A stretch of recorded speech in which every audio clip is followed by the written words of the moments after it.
Čas je za rubriko zanimivosti. Obeta se predelava grozljivke Carrie, ki je nastala na podlagi knjižne predloge Stephena Kinga. Film G.I. Joe 2 preseneča, obeta se nam nova zombijevska filmska odisejada, posneli bodo še en bojda zadnji del Prekrokane noči, zapira pa se gasilska postaja, kjer so snemali kultno komedijo Izganjalci duhov. Kaj imajo skupnega novi Pirati iz Karibov, Zelena svetilka, Kapetan Amerika, zadnji Harry Potter in Avtomobili 2?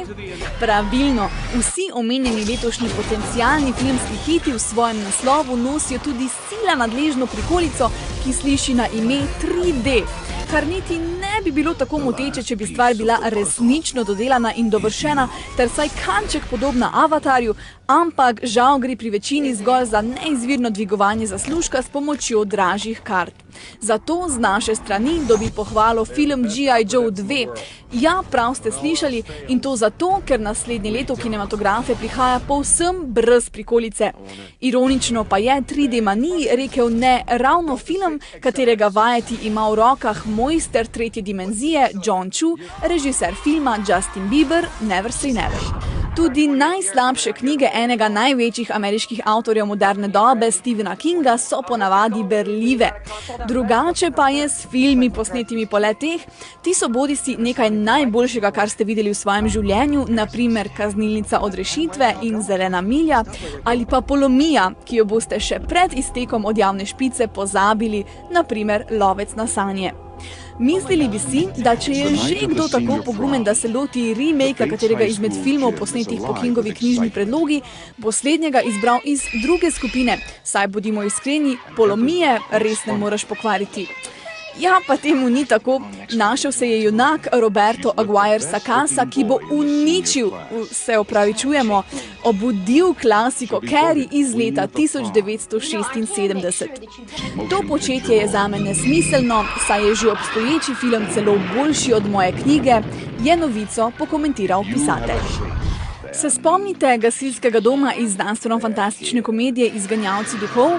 No, verjeli ali ne, dom verjetno najbolj zabavnih lovcev na duhove dejansko obstaja in je, pozor, do pred kratkim bil celo še povsem delujoč.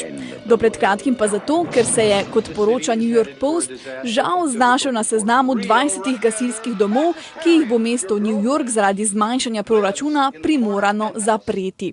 Torej, kaj še čakate? Če iščete službeno zgradbo za vaše podjetje, ki se ukvarja z izganjanjem duhov, potem hitro ulov za lastništvom za to med ljubitelji filma kultno zgradbo.